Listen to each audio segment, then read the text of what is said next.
네, 여기요. 묵상 간증 예수님을 두 번 부인한 나입니다. 청소년 시절 저는 잘못된 성문화에 빠져 동성애를 접하게 되었습니다. 그 후 그릇된 성 가치관이 자리 잡아 남들과 다르다는 생각에 열등감과 비교의식이 생겼고, 이런 열등감에서 벗어나려면 좋은 직업을 가지고 성공하는 길밖에 없다고 생각했습니다. 그때부터 열심히 공부한 저는 꿈에 그리던 사범대에 진학하여 우수한 성적으로 대학을 졸업했습니다. 그리고 어려운 가정 형편 때문에 바로 사립학교 기간제 교사로 지원하여 사회생활을 시작했습니다. 그러다 저는 기독교가 아닌 다른 종교의 재단이 운영하는 사립학교 정교사 시험에 응시했습니다. 그리고 예수님을 부인한 베드로처럼 정교사가 되려는 일념으로 교회 다니지 않는다고 거짓말을 했습니다. 그러나 저는 이전처럼 그곳에서도 기간제 교사로 근무하게 되었습니다. 최선을 다해 일한 결과 학교와 학생들에게 실력을 인정받아 정교사 시험을 볼 기회가 주어져 면접을 보았습니다. 자기소개서를 본 면접관은 제게 "선생님, 교회 다니는 걸로 알고 있는데 알다시피 우린 다른 종교의 재단이에요. 괜찮겠어요? 라고 질문했습니다. 저는 일단 정교사가 되고 보자는 생각에 교회 다니지 않았습니다. 라고 답하며 예수님을 또다시 부인했습니다. 이후 저는 말씀을 묵상하고 교회 지체들의 간절한 권면을 들으면서 마음을 돌이켰습니다. 그리고 면접관에게 연락해 "저는 교회에 다니고 있고 예수님을 믿습니다. 라고 말씀드렸습니다. 결국 불합격 통보를 받았습니다. 그 후 수년이 지났지만 저는 아직 임용고시에 합격하지 못해 기간제 교사로 일하고 있습니다. 비록 세상적으로 잘된 것은 없지만 제가 성공을 위해서는 예수님도 부인할 수 있는 자임을 깨닫고 저의 죄를 인식하며 살게 해주신 하나님께 감사드립니다. 이제는 주어진 자리에서 더욱 낮아져 학생들을 겸손히 섬기는 교사가 되기를 소망합니다. 적용하기입니다. 매일 아침 학생들을 위해 기도하고 아이들의 고민에 귀 기울이겠습니다. 하루에 2시간 이상 임용고시 공부를 꾸준히 하겠습니다. 네, 여기 이렇게 나와 있듯이 이 사범대로 이렇게 정교사 시험을 봐야 되는데, 근데 이제 다른 종교 재단이 이제 운영하고 있기 때문에 네, 이분이 이제 정교사가 되려는 그 일념으로 교회에 다니지 않는다라고 이렇게 두 번이나 예수님을 정말 부인하는 행동을 하지 않았습니까? 그래도요, 또 이렇게 잘한 부분은 이렇게 말씀을 묵상하고 지체들의 권면을 들으면서 마음을 돌이켜 면접관에게 "저는 교회 다니고 있고 예수님 믿습니다. 라고 했을 때 불합격 통보를 받고 지금도 기간제 교사로 일하고 있지만, 사실 이렇게 겸손한 환경이 사람을 겸손하게 만드는 게 아니겠습니까? 그래서 이렇게 기간제로 있는 것이 이분에게는 또 겸손한 환경인 거고, 네, 저의 죄를 인식하며 살게 하신 하나님께 오히려 이렇게 감사한다라고 고백해주고 있습니다. 오늘은 이 마태복음 26장 69절부터 75절까지 말씀인데요. 먼저 69절 70절 말씀을 이렇게 보면요, 베드로가 바깥들에 앉았더니 한 여종이 나와 이르되 "너도 갈릴리 사람 예수와 함께 있었도다" 하거늘, 베드로가 모든 사람 앞에서 부인하여 이르되 "나는 내가 무슨 말을 하는지 알지 못하겠노라" 하며 라고 해서요, 예수님을 이 여종이 우선 무시하는 표현을 씁니다. "너도 갈릴리 사람 예수가 예수와 함께 있었다라는 것은 갈릴리가 당시에 무시받는 동네였기 때문에 예수님을 무시해서 표현한 것이라고 할 수가 있습니다. 베드로가요, 멀찍이 예수님을 쫓아갔다고 어제 말씀에 보면 나와 있거든요. 근데 만약에 가까이 쫓아갔으면요, 아무래도 지위를 가진 대제사장에게 수치를 당했을 텐데, 멀찍이 따르는 바람에 또 이렇게 여종에게 수치를 당하게 됩니다. 근데 어쩌다 베드로가 이 여종한테도 예수님을 고백하지 못하는, 그러니까 이 여종한테도 고백하지 못하다라는 것은 그가 얼마나 지금 영적으로 무너져 있는지를 우리들에게 보여주고 있는 것입니다. 그래서 베드로가 70절에 나는 모든 사람에게 무슨 말을 하는지 알지 못한다 라고 이렇게 부인을 하거든요. 그러니까 예수님하고 함께 무시받기 싫으니까 예수님을 부인하는 것이죠. 우리도요, 십자가 지고 자기 부인하지 않으면요, 예수님을 부인하는 것임을 기억해야 합니다. 그리고요, 베드로를 알아본 여종이 갈릴리 사람 예수와 함께 있었다라고 하면요, 맞다라고 하면 거기서 그냥 인정해버리면 되는데, 나도 갈릴리 사람이다, 나도 예수의 제자다 라고 이렇게 인정하면 되는데, 내 자신을 인정하지 못하는 것, 이게 또 예수님을 부인하는 것이라고 할 수 있습니다. 근데 왜 이렇게 베드로가 되었겠습니까? 다른 것이 아니라 기도도 안 하고 졸다가 결국 여종 앞에서 초라하게 부인한다라는 것입니다. 우리가 영적으로 무장되어 있지 않으면요, 우리 또한 베드로의 길을 걸어갈 수밖에 없는 자들임을 기억해야 한다라는 것입니다. 불과 몇 시간 전에 죽을지언정 주를 부인하지 않겠다라고 장담하던 이 베드로가 몇 시간 만에 이렇게 무너진 이 모습을 우리는 봐야 하며, 이 모습이 결국은 나의 모습일 수 있습니다. 오늘 주님이 여러분에게 주시는 말씀 없으면요, 우리도 베드로와 다를 바가 없습니다. 예수님을 부인하는 삶을 살아갈 수밖에 없음을 이 말씀을 통해 봐야 합니다. 그래서 이 69절, 70절에 대해서도 이 적용 질문은요, 나의 무능과 부족함을 인정하지 못하고 예수님을 부인합니까? 그냥 맞다고 하면 되는데 우리가 나의 무능, 부족함 인정하고 싶지 않아서 이렇게 우리가 거짓말하며 또 예수님을 부인하는 모습이 있지는 않느냐라는 것입니다. 나는 바깥들에 앉아 구경하고 있습니까? 신문당하신 예수님 옆에 서 있습니까? 사람들이 예수님을 무시하는 말을 할 때 내가 그 예수님을 믿는다고 합니까? 모른 척 합니까? 71, 72절 말씀을 보면요, 아까 69절에는 바깥들에 앉아 있다가 이제 71절에요, 앞문까지 나아가니 다른 여종이 그를 보고 거기 있는 사람들에게 말하되 이 사람은 나사렛 예수와 함께 있었도다 하매, 72절에 베드로가 맹세하고 또 부인하여 이르되 나는 그 사람을 알지 못하노라 하더라 라고 이렇게 말씀해 주고 있습니다. 베드로가요, 이렇게 다 피하고 싶어서 앞문까지 나아갔습니다. 신속히 자리를 옮긴 것이죠. 그러니 이게 하나님께 피하지 않고 세상 길로 피할 생각만 했던 것이죠. 근데 이걸 기억해야 돼요. 주님께 우리가 피하지 않고 세상으로 피하니까 더 무시당할 수밖에 없다라는 것을 이 말씀을 통해 봐야 합니다.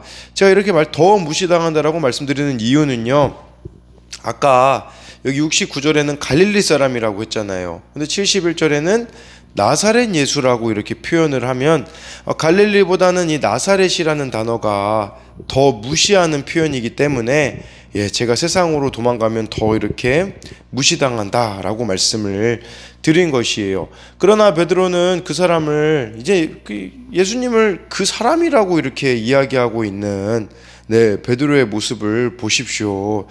주님이라고 했던 그 예수님을 그 사람이라고 말하고 있는 이런 베드로의 모습은 이 어중간함의 모습, 예수님께 가지도 못하고 제자들에게 돌아가지도 못한 채 엉거주춤 이렇게 배회하고 있는 베드로의 모습을 볼 수가 있습니다.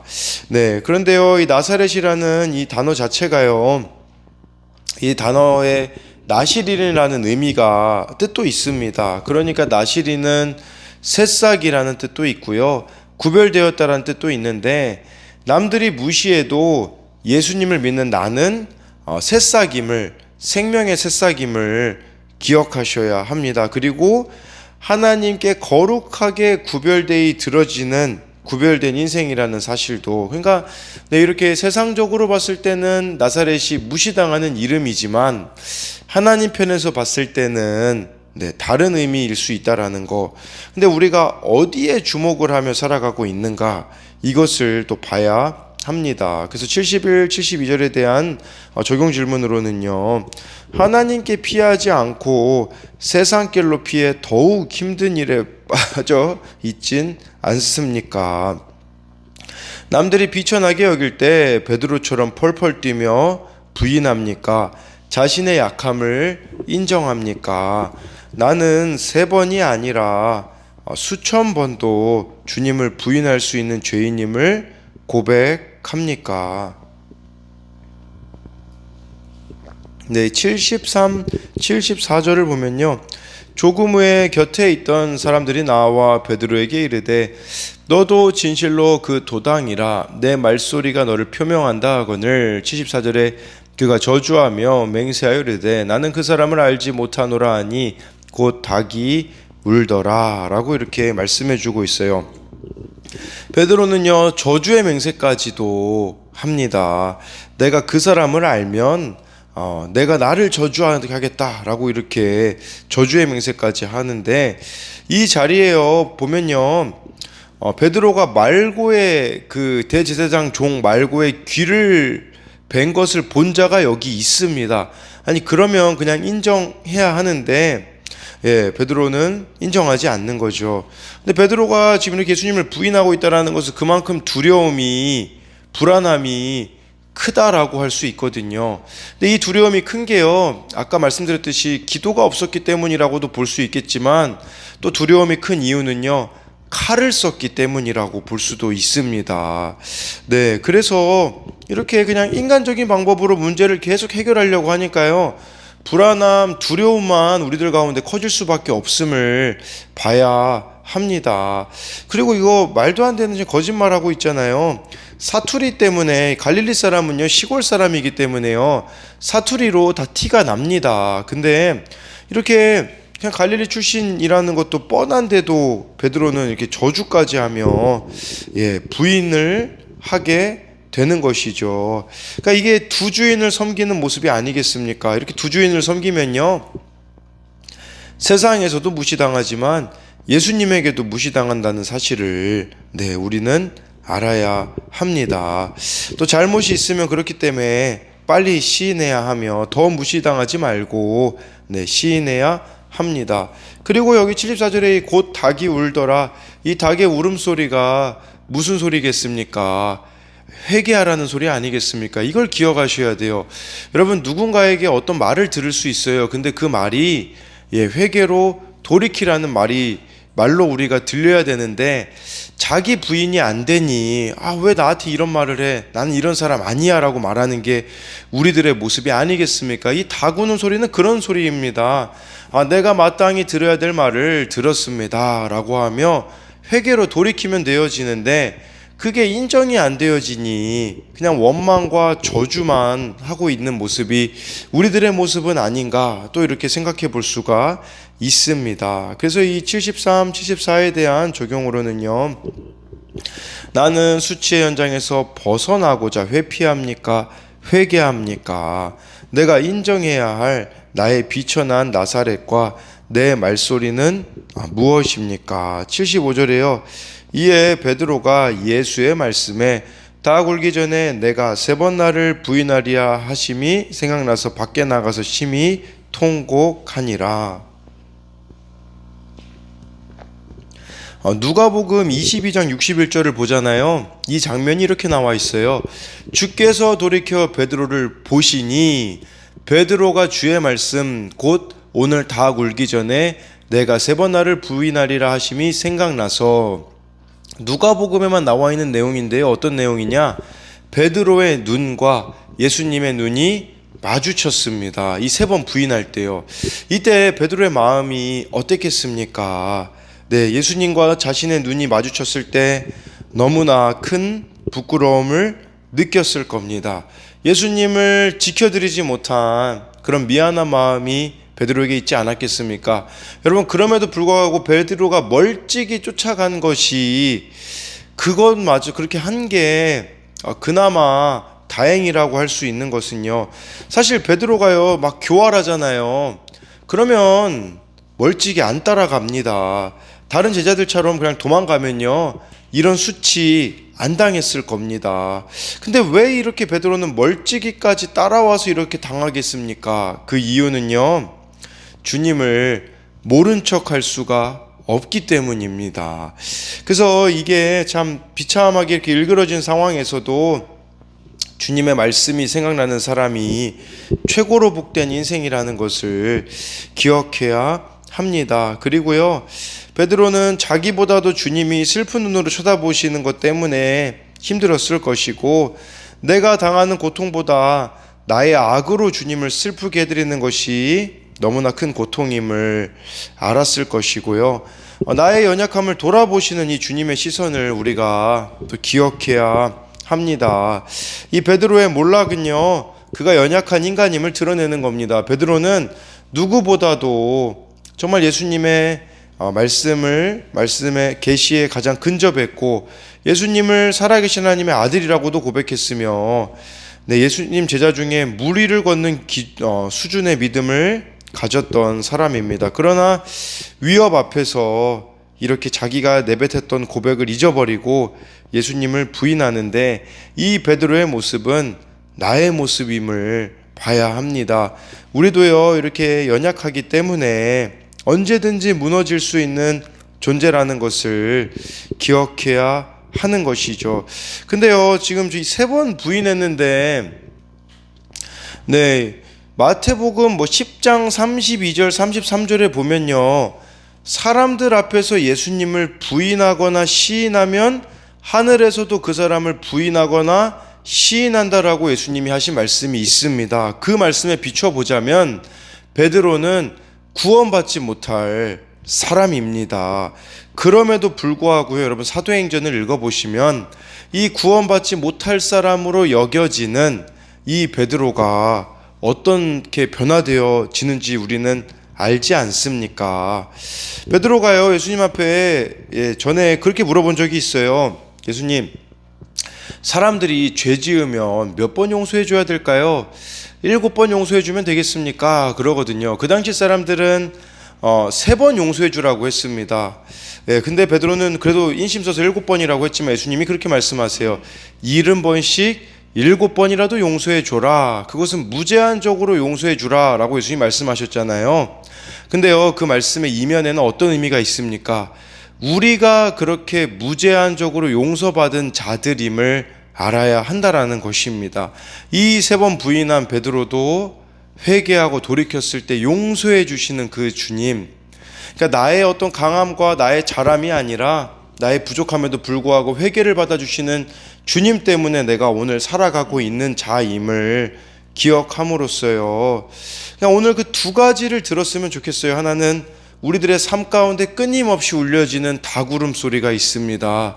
돌아오라라는 그 소리가 아니겠습니까? 또 한 가지는 주님의 시선, 이 누가복음 22장 61절처럼 주님께서 끊임없이 바라보시는 그 시선을 마주침으로써 우리가 회개하며 돌이켜야 하지 않겠습니까? 그래서 이것에 대한 적용 질문은요, 지은 죄를 인정하기 싫어서 세상 속으로 더 들어가진 않습니까?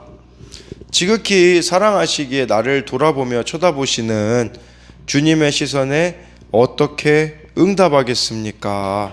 내가 넘어진 현장에서 나를 바라보시는 주님의 시선을 느끼며 내게 주신 주의 말씀이 생각났습니까? 내 죄 때문에 심히 통곡함으로써 남들의 아픔에 공감하게 되었습니까? 베드로가 정말 3번 닭 울기 전에 3번 부인한다라는 그 말씀이 기억남으로써 베드로가 통곡을 하게 되어졌잖아요. 우리도 마찬가지로요, 그때 주님께서 주시는 그 말씀 앞에서 통곡하시는 저와 여러분들이 되기를 소망합니다.